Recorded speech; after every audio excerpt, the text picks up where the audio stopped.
everybody, this is Lana Michelson from LanaMichelson.com, and I was actually in this place taking a video a few weeks ago, but it was pitch black. Now it's kind of bright, and you can see it's kind of beautiful. Lots of trees all around and everything.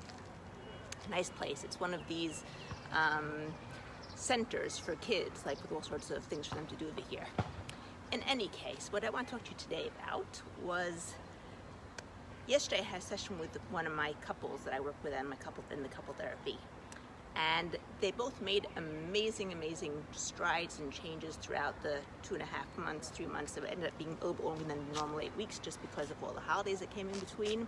But they made amazing strides working on their own, each of them with me, and working together.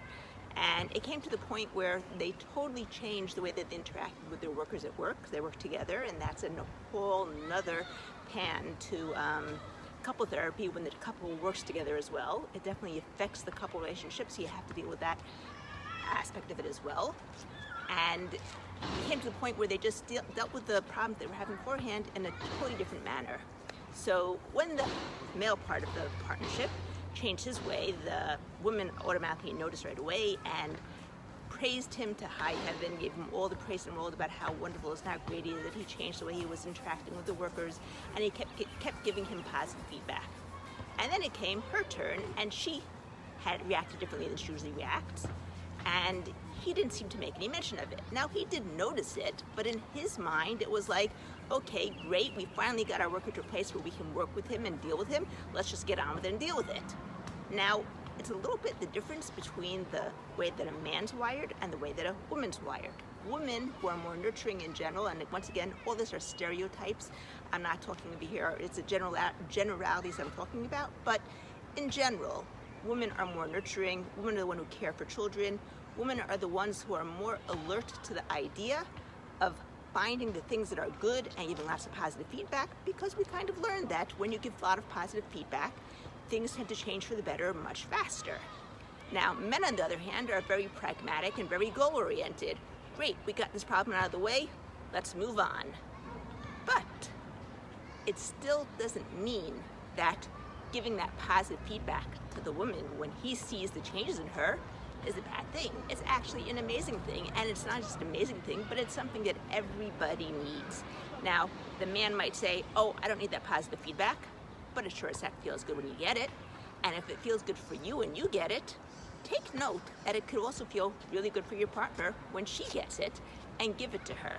Now, women, on your side, this thing I talked about a few weeks ago as well, it's okay to give your spouse or your partner a cheat sheet. And that goes in both directions. And one of the exercises that I have my couples do, which in essence can become the cheat sheet if you allow it to, is every morning you ask each other, what can I do to make you happy today?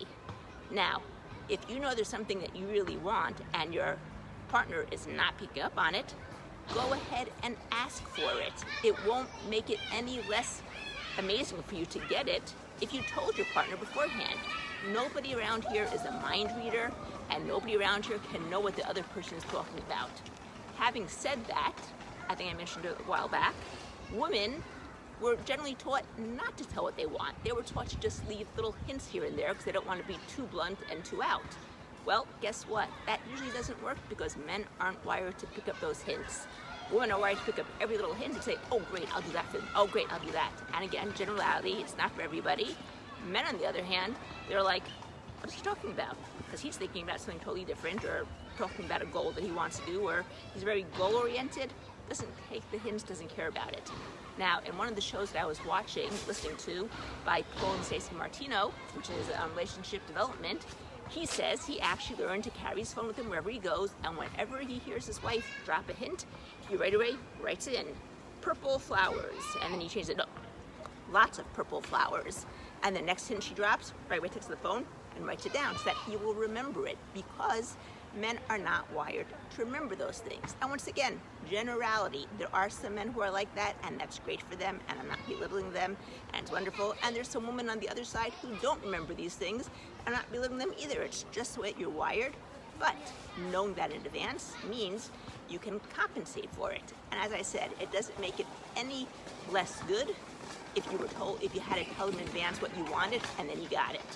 Kids do it all the time, and they're still just as happy getting the presents they want to get. Now, I'm going to take this one step further because I was listening today to a talk with Esther Perel, who is also a relationship expert. And what she said is that very often happens, a person will know that they're doing lots of good things, and then they'll slip on one thing. Now, for whatever reason, we're always wired that the good things we kind of pass over. We don't actually comment on them. But do a bad thing, all hell breaks loose, and you say, why did you do that, how that, and it creates a situation where the person who did that one slip after doing all those good things feels, what was the point of doing all those good things? If that one slip is what's going to break everything, I shouldn't have done all this. Why bother? Now here's the thing. You should bother. You should bother to say all the good things about all the good things that the person did.